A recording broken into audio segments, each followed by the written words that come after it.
Kita kena ada rasa membesar dalam keluarga yang memberi kita rasa selamat, rasa dihormati.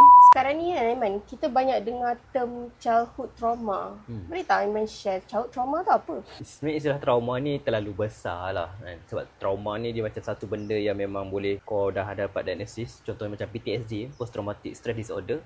Tapi biasanya kalau ikut konteks orang sekarang bila sebut childhood trauma ni, dia merujuk kepada apa sahaja peristiwa waktu dia kecil sampai dia besar tu dengan keadaan yang tak sihat. Tak sihat maksudnya? Contohnya asyik kena bandingkan dengan jiran sebelah.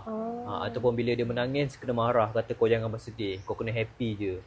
Ataupun bila kau rasa nak meluahkan rasa perasaan, nak bagi tahu apa benda yang berlaku kat sekolah, tapi kena label macam kau ni komplain, tak bersyukur dan sebagainya.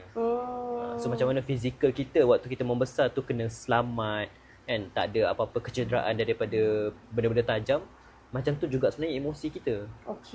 So kita kena ada rasa membesar dalam keluarga yang memberi kita rasa selamat, rasa dihormati, rasa didengari, dan yang paling penting adalah rasa divalidasi tu.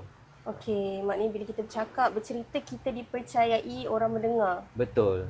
Mak ayah tu membesarkan kita seperti mana kita ni sebagai seorang manusia yang ada perasaan, ada emosi dan ada identiti.